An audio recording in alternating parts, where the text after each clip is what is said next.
Welcome back to another episode of the On Location Sessions presented by the DJ Sessions. I'm your host, Darren, and right now we're sitting on the couch for the second day at Decadence in Phoenix, Arizona, brought to you by Relentless Beats with none other on the couch, one of my favorite artists, Dr. Fresch. Dr. Fresch, how's it going today? I'm doing great, Darren. Thank you so much for having me. Absolutely. It's an honor to have you here. We have been rocking this track, Feedback, in our truck since I first heard it years ago in our mobile studio. You got to see a preview of that right before the interview, and I just want to say, what a bang. I know there's so many others, but that has to be if I pull out my phone right now, the track that was actually queued up, the last song I was listening to was Feedback on my phone. Let's go. Let's go. So thank you so much for being on the DJ Sessions. You're out of LA. I am. And you're up here for New Year's Eve, bringing your energy to Decadence. What got you involved with the Decadence event? Oh, man. So Relentless Beats has been a long-time supporter of me, and pretty much since I first started touring outside of California as Dr. Fresch, they have been putting me on, and I first played with them in 2015 at Bar Smith, and then they had me at a festival in 2016. They were one of the first, Thomas Dern and Relentless, one of the first promoters to book me for a big festival slot at Phoenix Lights. And so it has been a long journey with them. They've supported me from the beginning, and, it's just always with joy to come back to Phoenix, dude. And it seems like you're doing shows, touring a lot, but you also have two other things you do. You got House Call Records and then House Call Radio. I do. And so tell us, you just released Caller ID Compilation Volume 3. I did. But that's also tied in with the Caller ID series I just found out in my research. Tell us about Caller ID and what's that all about? Dude, I'm glad you asked. It's probably my most exciting project that's kind of external of my original music. To me, Caller ID, so it's a cheeky name. The idea is that we call songs and dance music that haven't been released IDs for everybody out there. So I came up with this idea for a radio show where every single song would be an ID. So the idea for the show is that it's Caller ID. Everything is unreleased, and with that, I then took it to the next level after I came up with the concept, started putting out the show on SoundCloud, and I already had the slot with Insomniac Radio. It quickly morphed into the next generation of dance music. So it wasn't just guys that I was touring with, because originally it was about 50-50. I realized how much of an opportunity I had to kind of bring this next class of artists who might not even be ready to approach or send a demo to House Call Records. It became this perfect funnel and this pipeline for me to help get these new artists kind of acquainted with, it's like boot camp for becoming a touring musician, or I wouldn't even say touring musician, but a published artist. Yeah, we're looking at starting our label here for the DJ Sessions after doing our show for 13 years. Yeah. We want to expand the brand, get it out there, and we're just in our pre-conceptual stages of saying, what sound do we want? Are we going to open the doors to other people? Is it all internal? Who we choosing internally? Right. And that's just, I've never done A&R before. What do I look for? What's going to be hot? Oh, sure. And I'd love to talk with you about that off camera further. Oh, I got you. But is there something you'd like to say to new and up-and-coming producers to watch out for when it comes to making their career successful? What's something they can really focus on? Like you said, you're taking these IDs and they aren't out yet. Right. But you're giving them a chance, an opportunity, Yes. which is huge. If I was a producer and I said, Dr. Fresch just put me on Caller ID, and you're going to get played, you're going to get heard, what's something you could say to a new and up-and-coming producer that could help them out in that? I think my most important message that I wish to convey is that because of the level of competition, just the sheer volume of artists that we've got out there, because of that talent pool, you've got to create an artist project that is the most, specific and unique version of this sound, this identity that becomes the artist project, where I can't even use my own career as a good reference model anymore, because back 10 years ago, putting out blog remixes, you could kind of flirt with different genres and build up a fan base still. Now people are looking for really singular sounds, and with that kind of like identifying, a cult fan base out of that. I even recommend to people that are producing like drum and bass and then tech house, like, dude, start two projects. R.L. Grime did it, and it worked out for him simultaneously. And when it comes to your own productions, how much of a perfectionist are you? I was so much more of a perfectionist in my early days. I had less kind of confidence in my own work 10 years ago, and so half of the time that I spent on a record, might have all just been nitpicking. And so much of what I do now is like deliberately, if I found something that's good enough, I let it. I don't let it go. Okay, that part of the song's done. Let's move on. And that kind of ethos, I think has helped drive me to, make enough music to keep the engine going. I make more music now because of it.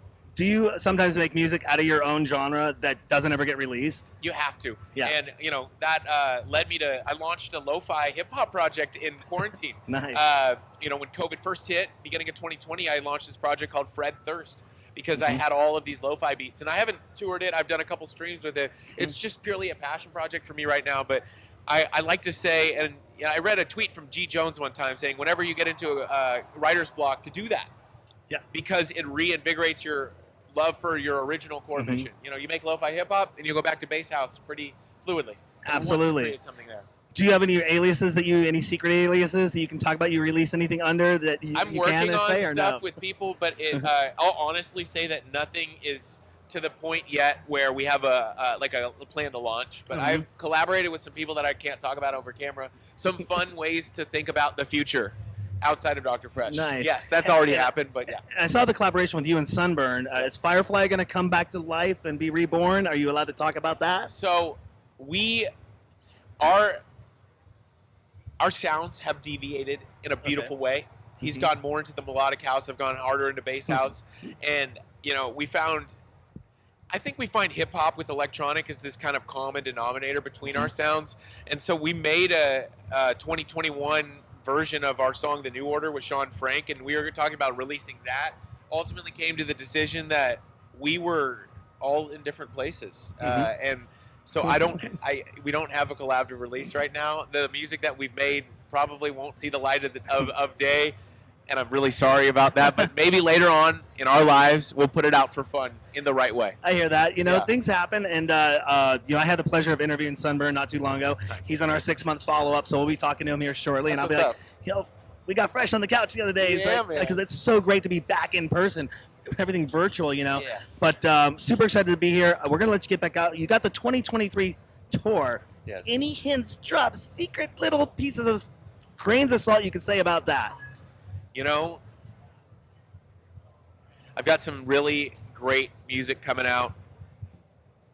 Some collaborations from people that you will expect. Nothing that's a real surprise.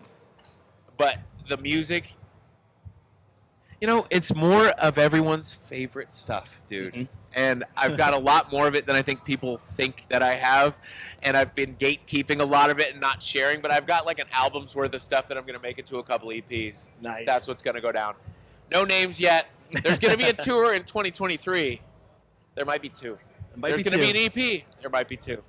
Stay tuned. And after weeks or months of heavy touring, what is Dr. Fresch?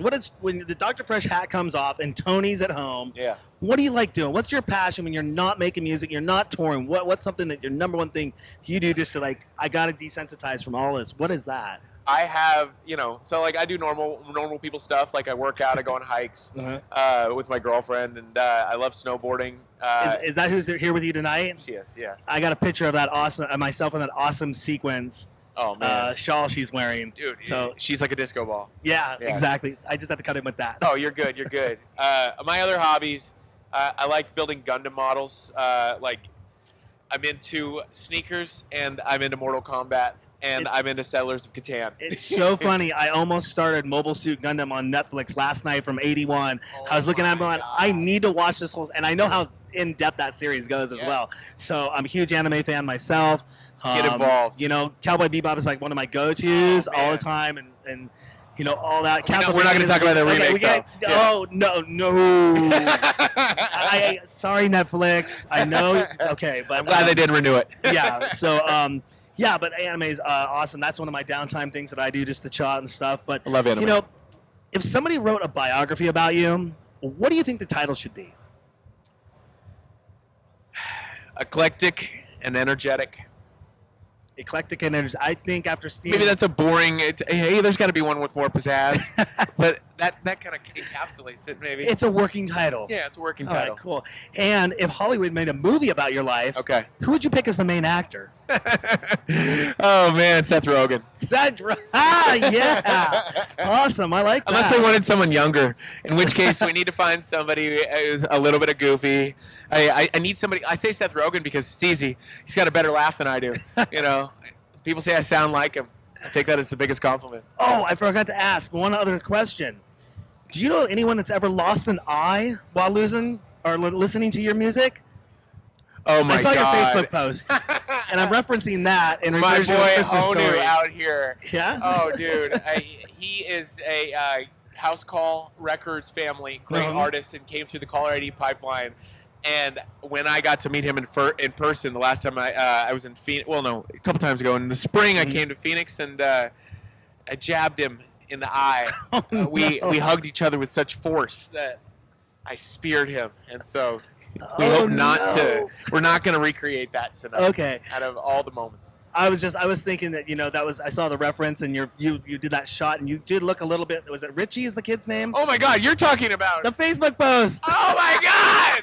You'll shoot your eye out. You'll shoot your eye out. Has anyone ever lost an eye? I thought you did some Nardwuar type reresearch. That was like an actual thread in the comments today. No, didn't see that. With the Christmas story. Yeah. I have always enjoyed being a doppelganger of no, not Richie Rich, but Ralphie. Ralphie's his from name. A Christmas Story. Yeah. That's his name. Yeah. Awesome. All right, cool. Well, is there anything else you want to let our DJ Sessions fans know about before we let you go? DJ Sessions fam, I'm going to be announcing a tour with a lot of artists that I love. I'm going to be announcing a couple great projects. We're right on the brink of 2023. I'm excited to bring it all to you. Just stay tuned. I'm Dr. Fresch on socials. That's DrFresh. Thank you so much. Awesome. Thank you so much for being on the series tonight. Love it. It's been a pleasure, yes, my dude. Mom. Thank you, Derek. Absolutely. Don't forget to go to our website, thedjsessions.com. Find us on Facebook, Twitter, Instagram, Meta. We're out there, the DJ Sessions. And go to our website to find out more because we got news stories, 600 news stories a month, exclusive mixes, exclusive interviews, all that and more at the website. Download our app. We're there. We got the app. We also got VR nightclubs coming to you in 2023. We got to get you in those VR nightclubs. Let's go. Yeah, we're excited for that. This is Dr. Fresch. I'm Darren, coming to you from Decadence, Day 2 in Phoenix, Arizona, brought to you by Relentless Beats. And remember, on the DJ Sessions, the music never stops.